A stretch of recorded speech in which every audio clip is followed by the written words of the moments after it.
Hey guys, this is Backlog Gaming here with another gaming review. Today we're going to be covering Bastion. Now, before we get started, I just want to give a disclaimer. I did not receive a key from the developers. I purchased this key with my own money. Therefore, I will be giving you my real opinions and my thoughts on the game with no harsh reality or anything like that. So, with that, let's get started with the game.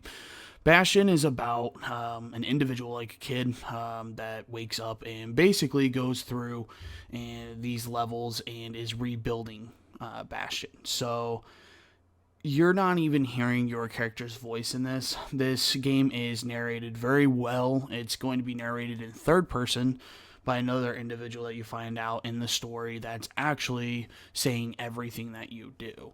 Now, this is made for interesting gameplay and an interesting aspect because I've never played a game that uses third person that way in order to tell a story and have it, in my mind, work out. So, right off the top, the story is brilliant, guys. It's a really, really good story. It's short. The gameplay through of your first story will probably be about 5 hours, maybe a little bit longer, maybe 5 to 6 hours, but it gives you deep replayability, and in that you can't unlock everything with one playthrough. You'd have to play through multiple times, and what's nice is that if you beat the game, they give you a new game plus that you can just leave off right where you start off right where you left off. So basically all your weapons, everything, we would still have those obtained. You'd still have your upgrades, you'd still have your experience, you'd still have everything. So the game may be short through its initial playthrough of the story, but again, with that deep replayability, you'd be able to get easily 15 hours. I would say 3 playthroughs of this game to really, the final one be unlocking all the randoms and stuff like that. Since there is going to be a split decision at the end between one decision and another, you'd at least get 2 if you wanted to do that. So, with that, we'll move into the graphics and the aesthetics of the game. The game itself looks awesome. Great artwork, great detail in the environments, how they piece together as you're running. They come together, so it does really look good. It's basically, it looks like all hand painted and whatnot, and they did a tremendous job on the animation of the characters, the moves, the attacks you do, the enemies that you are fighting. Everything looks really, really good and polished. For being kind of a downloadable title, it's up there, with the way it's polished and look. It's not a buggy game at all. I didn't run into any bugs or anything like that would ruin my save or make me start over because I got stuck or anything like that. Now, the gameplay, it's going to be basically an action RPG is what I would call it. Kind of plays a lot like Diablo, where you have your left click of your mouse, your right click of the mouse, and then you have a couple key commands to like dodge and whatnot. So it does have a lot of the action aspect. I mean, if you die in a level, you get one chance to continue. So if you wipe completely, then from there you have to start the level all over again. So there's going to be times where you need to learn to use your dodge. There are times where you need to learn to, I need to use a melee attack here, I need to use a ranged attack here. There's going to be different play styles that you can choose with the weapons. Now, no weapons are alike. They're all different and unique in their own way. And what's deep about it is that you can actually upgrade these to make them more unique than somebody else's playstyle. So if you want to focus on damage or you want to focus on attack speed or something like that, you can do that by finding materials out in the open world, bringing them back to Bastion, and upgrading weapons. So the gameplay is very, very deep, as I said. Not only would you be using shards for that, which is going to be the in-game currency, you're also going to be using shards for like the shop or to purchase other upgrades. So you have that. You have the shrine. There's a lot of things that you build here that utilize that money for the currency.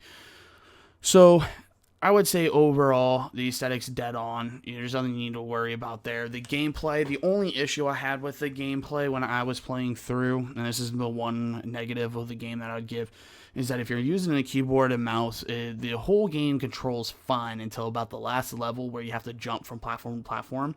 Now, this isn't like a video camera in third person that rotates around him. It's more of like an asymmetric view up top to where you see the whole plane. This is what became my only frustration with the game. Not the difficulty, nothing like that. It was just strictly you have to jump from these platforms, but the way they're set up is that they're at odd angles. For a keyboard user, if you're an analog stick user, like a controller, you'd probably be perfectly fine with basically lining it up because it's a lot easier and quicker. But with a keyboard, we're stuck with the WASD, so it's like, okay, I have to use these two to kind of get this angle. Oh, no, I have to use these two, like a DNS or a WD or an ANS, something like that. And that kind of can throw you off. So I died quite a bit there, like with the falling, because you can fall off the map, and that became frustrating. But again, it's not like you die completely and that uses up one of your things. You come back, you fall, you can heal yourself with a potion and continue. So that was the only real frustration I had with the game, I would say. Everything else was fun to play, challenging was up there with some of the boss fights that you would have. So again, not only do you have the levels for more depth here, you also have challenges to where you can place first, second, or third in, and it really all depends on like what you use and how effective you use it. One of the first ones is the bow that you would have. You have to shoot the targets with as many less arrows as possible in order to get a prize. So these prizes normally are going to be things that you would use to upgrade your weapons with. So you basically get that, then you can go to the blacksmith or whatever it's called here and upgrade your weapons. Now, when you upgrade your weapons, you get two different decisions. So like one could be like 50% damage. The other one would be like causes knockback. So you have to pick and choose what you want. An example for the bow is like 25% less draw speed. So you draw faster 25% of the time. You can compound that with a one later on. That's another 25%. So it's 50% faster to draw your arrow and shoot. So it's things like that, and that's where kind of the RPG aspect comes in effect there. Not only do you gain XP upon killing enemies, but and completing tasks, you also can go and equip passives. Every level that you level up, you can go to the brewery and equip, or the still, or whatever you want to call it, and equip these drinks that would give you passives. So that's another element of gameplay. Now, the level cap, I believe, is 10. I did not get there. I only played through once, so I got to about level 4 or 5 on my playthrough. That's why you would have to play at least twice in my book in order to unlock everything that you're going through. So other than that, I mean, gameplay-wise, there's shrines, which is going to be like short achievement accomplishments. So, like, deal 70 damage with one blow with a hammer or something like that. And it's going to have different aspects, and as you upgrade that, it's going to add more. So those give you more currency that you can spend in the shop, upgrading your weapons, or whatever you need to use your currency for. So with that being said, we've so far covered graphics, gameplay, and just the overall generalness of it. The audio, the music is really, really good, and again, the narration isn't corny or cheesy. It's also very, very good. So I wouldn't have any complaints about the audio. I didn't have any issues with the audio being like, oh, this song's been on loop forever. It's all very well suited for the environment that you're in and the challenge it presents.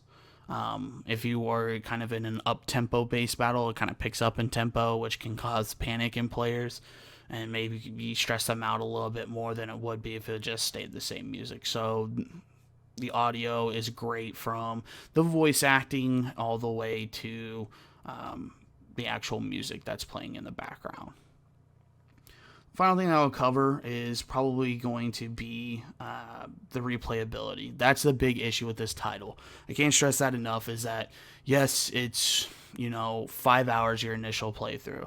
That could be very short. I mean, I beat it one day, but you can go back. I didn't unlock everything. I didn't do everything. So you can go back right where you left off with that New Game Plus. That's very smart of the developer to integrate that into this type of game. What that causes you is that, okay, I paid $10 or whatever for a 5-hour experience. I don't find that worth my money. But now I can go back and replay that to where maybe I can knock it down to 50 cents per hour. And then from there, I like the game a lot, you know? So that's the big thing. I would say that's number one. The gameplay, very solid again, and then third would be the aesthetic and graphics and the audio. All of those equate. If I had to put a score on this, I would recommend it definitely. I'd probably put an 8.5 on this game on a scale of 10, just because, you know, the frustrating controls at the end, but that's really the only difficult thing. So from there, guys, that's my review. If you've played Bastion, or if you're thinking about getting Bastion, check it out. I don't know if they have a demo or not. It's on Steam. I'm sure it's on sale for the Steam Winter Sale. Today's last day. It comes off at noon. So definitely pick it up. I recommend it. Anyways, guys, I'll see you next time.